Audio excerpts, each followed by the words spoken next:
Vale FM 102.9. Información, diálogo y análisis en 102.9 Noticias.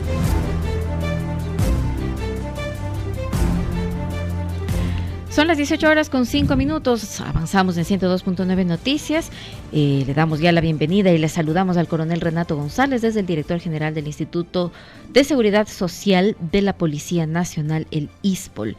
Coronel, muy buenas tardes, bienvenido a 102.9 Noticias. Carolina Chávez le da la bienvenida a estos micrófonos, a las frecuencias metropolitanas. Queremos entender, queremos conocer cuáles son esas novedades y las actualizaciones que ha venido haciendo el ISPOL con respecto a este complicado caso que tiene precisamente que ver con todos estos actos de corrupción relativos a los fondos que en algún momento le fueron extraídos, ¿no? Que le fueron sustraídos a los fondos del ISPOL, y que después de algunas gestiones, pues en estos mismos micrófonos usted nos estaba informando sobre aquellas recuperaciones que sí se lograron.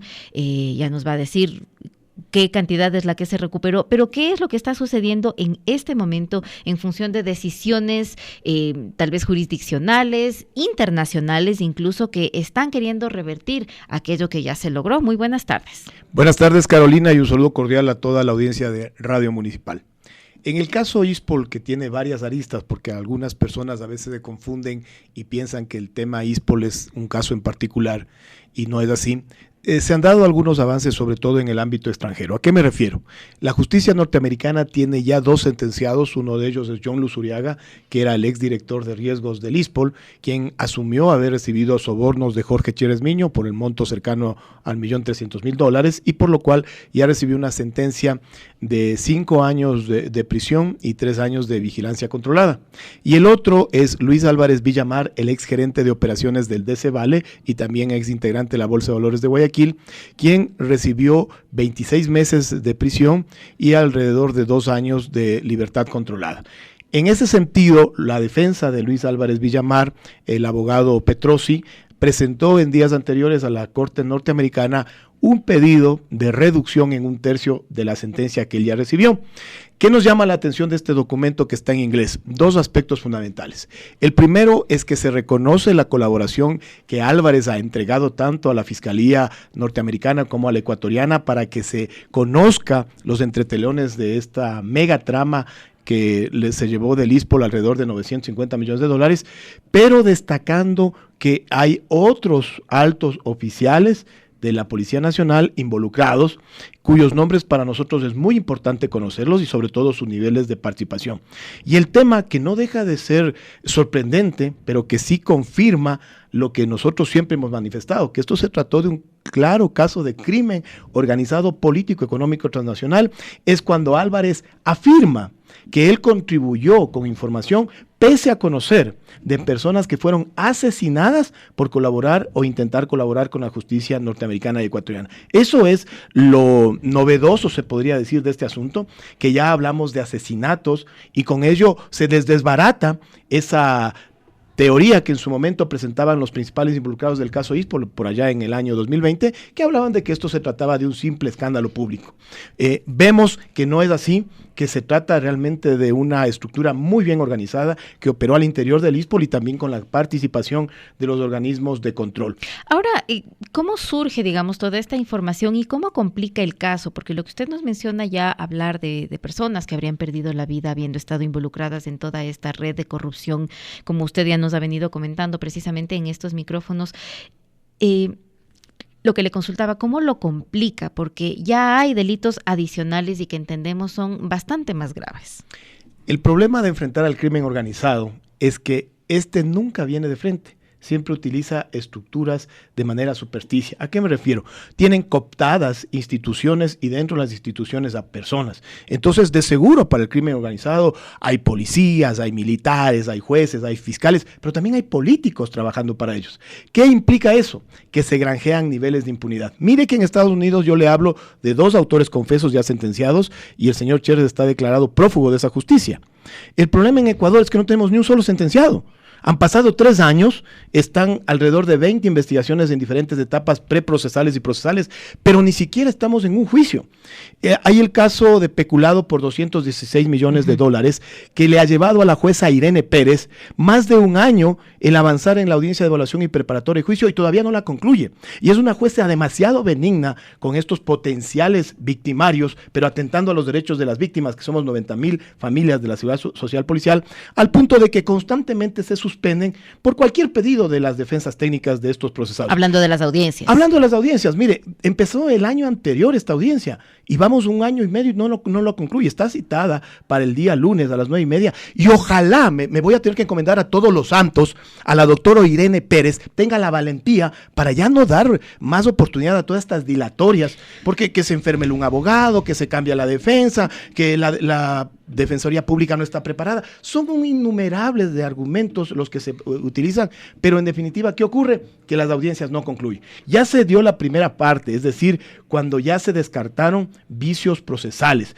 Por lo tanto, lo que corresponde ahora es que Fiscalía exponga cuáles son los temas de acusación de cada uno de los procesados, que son alrededor de 10 personas, y que también los procesados puedan esgrimir ante la jueza, que evitarán obviamente su responsabilidad. Y la jueza ya determine quiénes pasan o no a juicio. Debería, según la lógica, llamar a juicio a los 10, para que sea un tribunal de 3 personas, de 3 jueces, los que los juzguen. Ojalá se dé. Pero eso por un lado. Por otro lado, tenemos en Guayaquil el tema de Cevale. ¿Qué sucede en el caso de Cevale? Esto es importantísimo. Esta investigación lo llevaba una digna jueza llamada Yanela Norix. De manera inexplicable, a inicios de este año, por decisión del Consejo de la Judicatura del Guayas, fue cambiada a jueza de familia. Se hizo cargo un nuevo juez y con lógica el juez dijo: toda la audiencia de evaluación y preparatoria de juicio, que por meses lo adelantó la doctora Norix, se anulita. La defensa de Jorge Chérez, aprovechando este incidente, está pero solicitando algo que es aberrante. No solo la nulidad de la audiencia de evaluación y preparatoria de juicio, sino que se anule el proceso a una cierta foja, que es una barbaridad. ¿Qué es lo que busca? Que se vaya al traste la difusión roja de Jorge Chérez Miño, pero a la par que se trate de otra vez impedir esa devolución que, como usted bien lo dijo, aquí lo anunciamos hace meses, de 300 millones de dólares que estaban como remanente en el Banco Central. Miren la audacia, miren la desfachatez, pero miren los alcances que tienen quienes en su momento ya se llevaron 900 millones de dólares del ISPOL, que nosotros hemos podido recuperar con el concurso de muchas voluntades, incluida la voluntad del propio presidente de la República, 341 millones de dólares, pero que ahora ni eso quieren dejarnos en paz. Quieren ver la forma audaz, vil, canallesca de volvernos a victimar.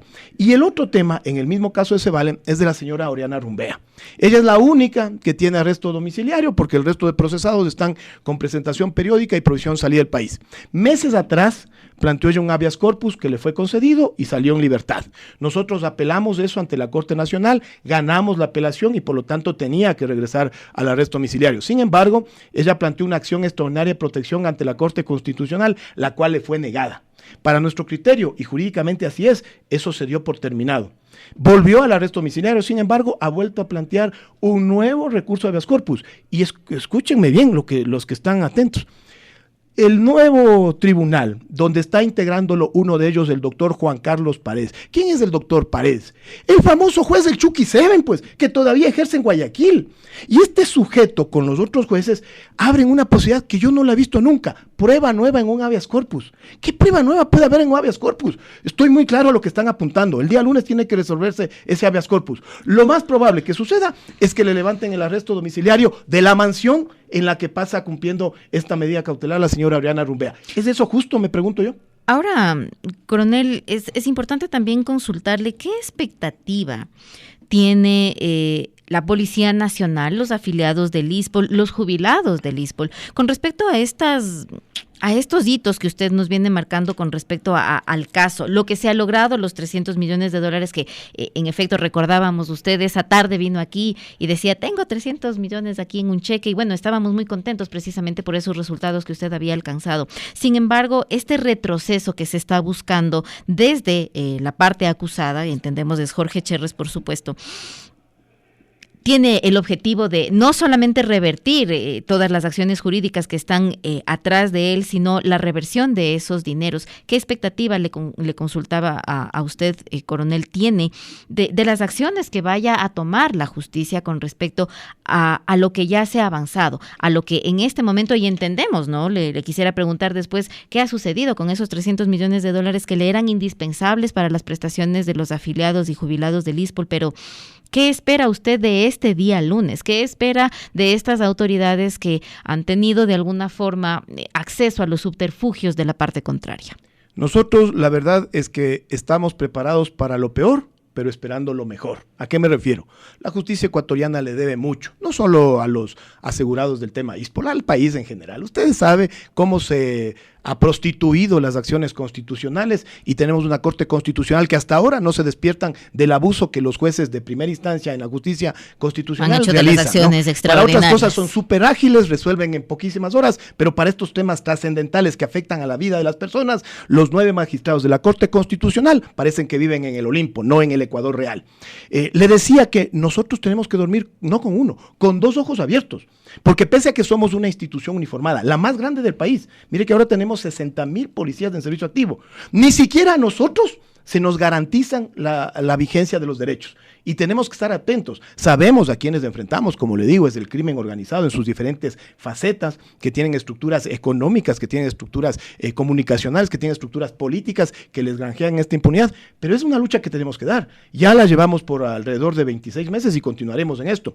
Aspiraríamos que si esto se resuelve en derecho como corresponde, en el caso de Guayaquil, en el habeas corpus que está convocado a las 8:15 de la mañana, le sea negado esta posibilidad a la señora Oriana Rumbea y continúe, no detenida, en arresto domiciliario en una mansión de San Borondón. Mire la diferencia con cualquier ciudadano que se roba por ahí una gallina, ¿no?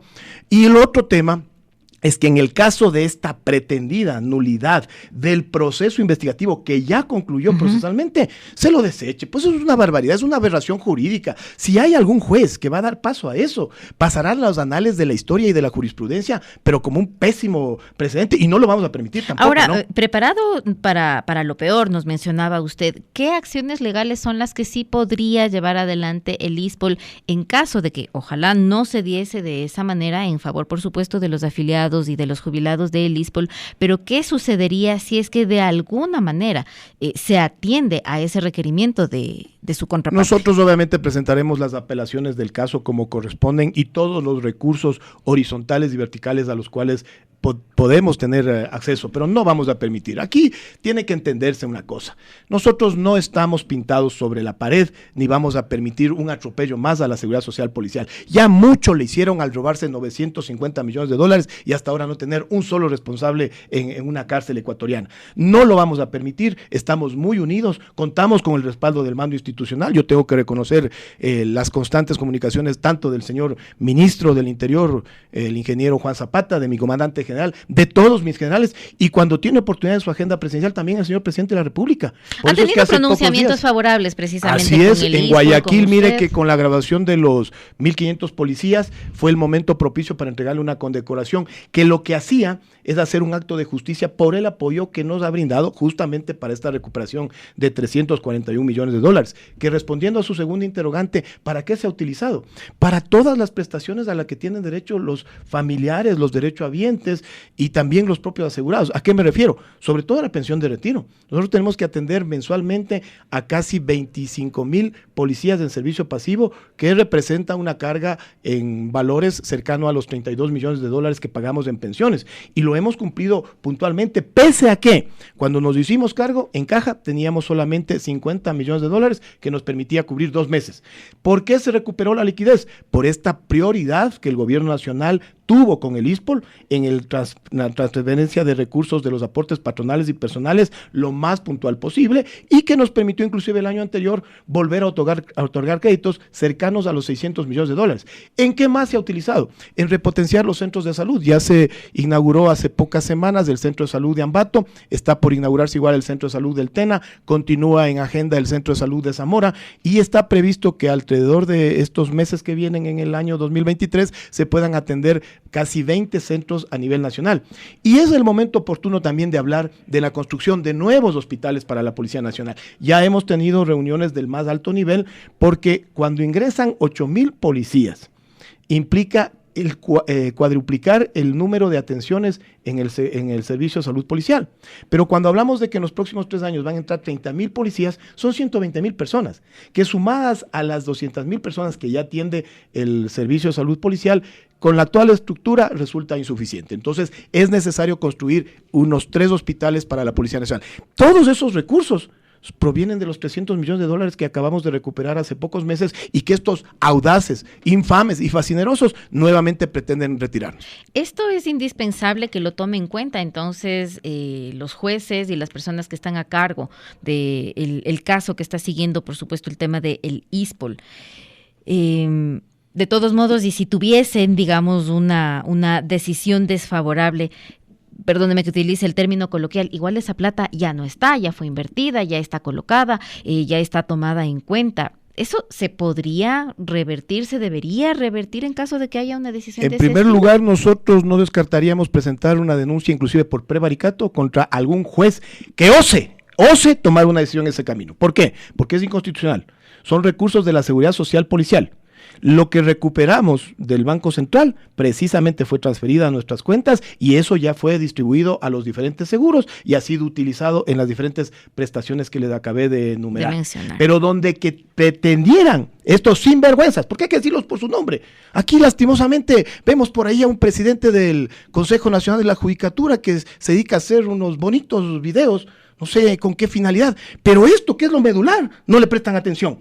Al caso ISPOL, que es de connotación social, que implica una gravedad, que inclusive tiene una afectación para muchas familias en el país, no son capaces de presentarse a una rueda de prensa, de pedir explicaciones a los jueces, de pedir qué avances se han realizado. No, para eso no tienen tiempo, pero para estar haciendo unos videos muy producidos, ahí sí tienen tiempo. Entonces, aquí hay que ser claros. Quizás nos consideren unos idealistas, quizás nos consideren unos utópicos, pero esta lucha hay que darle. A nosotros nos pusieron hace 2 años en la Dirección General del ISPOL y no para calentar el puesto, para dar esta batalla. Sabemos muy bien a quiénes enfrentamos y ahora con más razón, cuando escuchamos en términos del propio Luis Álvarez Villamar que hubo gente asesinada, eso nos robustece en la motivación, porque sabemos que hay detrás de todo esto una serie de poderes políticos fácticos que todavía no son descubiertos. Develados. El señor Cherres es la cara visible, pero nos falta saber quién está detrás del señor Cherres. Nosotros tenemos pretensiones de llegar a esas máximas responsabilidades. El problema es que no somos quienes investigamos, pues esto le corresponde a la Fiscalía. Es la Fiscalía también quienes tienen que rendir cuentas de cómo van los procesos investigativos en el caso ISPOL. ¿Han tenido oportunidad de reunirse con la Fiscal General del Estado para dialogar con respecto a estos temas, de expresarle estas inquietudes y tal vez estas necesidades que no solamente el caso ISPOL, ¿no? Tal vez es un caso representativo con respecto a temas que ya tienen que ver con crimen organizado, con organizaciones delictivas, como usted nos ha descrito, coronel, pero que sí brindan un atisbo de cuál es la realidad y cuáles son las necesidades con respecto a la acción que se requiere de la Fiscalía. Nosotros hemos sido muy respetuosos de las competencias y responsabilidades de cada institución. Hace aproximadamente 2 años y medio, cuando cumplíamos otra función, que era la de asesor en el Instituto de Seguridad Social de la Policía Nacional, sí tuvimos oportunidad de tener unas reuniones iniciales con la doctora Diana Salazar para explicarle el contexto de cómo se estaba en ese momento realizando los primeros descubrimientos del tema ISPOL. Sin embargo, una vez que ya se ha llegado a etapas sobre todo de carácter preprocesal y procesal, nosotros hemos respetado esta independencia de las instituciones. Vemos de parte de la Fiscalía General esta intención de apoyar las investigaciones, pero también comprendemos las limitaciones que el propio sistema procesal penal ecuatoriano le presentan a los diferentes fiscales. Sin embargo, estamos expectantes de que se den estos avances porque ya 3 años es un tiempo más que prudencial para hablar de algún sentenciado. No esperemos a que prescriban las causas, no esperemos a que sigan abusando de estos recursos que tienen los procesados, pero en detrimento de los derechos de las víctimas, y sobre todo aspiremos a que se llegue a lo que siempre cualquier persona de bien aspira, a que se haga justicia. El ISPOL no aspira más a que se haga justicia. ¿Y qué es para nosotros el concepto de justicia? En primer lugar, el recuperar nuestros recursos. De los 900 millones, el 1/3 hemos recuperado. Tenemos que seguir recuperando, para eso hemos contratado ya abogados en el plano internacional internacional, pero sobre todo también determinar responsabilidades para garantizar la no repetición, para que quienes en su momento tomaron decisiones abusivas, delincuenciales inclusive, sean estigmatizados, porque hay que ser claros, aquí en este país somos demasiado delicados. Por ahí hablan de un expresidente, no, es claramente un delincuente prófugo de la justicia. Por ahí hablan de un ex vicepresidente que está haciendo campaña política, no, es un delincuente sentenciado que está haciendo campaña política y que este país lo permite. Dejémonos de banalidades, digamos las cosas por su nombre. Lastimosamente el peor daño que le hicieron a este país es perder esta estructura moral, esa estructura de valores que nuestros padres nos enseñaban, y que ahora el delincuente dice que tiene cara limpia y que se cree en la capacidad de ser un referente moral para todos los demás. Son las 18:25. Queremos agradecer este tiempo y esta actualización de información que el coronel Renato González, director general del Instituto de Seguridad Social de la Policía Nacional ISPOL, nos ha brindado en estos momentos con respecto a este caso que ha tenido trascendencia nacional, por supuesto, pero sobre todo internacional. Estaremos muy pendientes de esos avances, de qué sucede con esa audiencia del día lunes, sobre todo, coronel. Le comprometemos a que nos siga manteniendo informados. Muchísimas gracias. Muchas gracias, Carolina, y un fuerte abrazo a todos los ecuatorianos. 18:26, breve pausa y retornamos.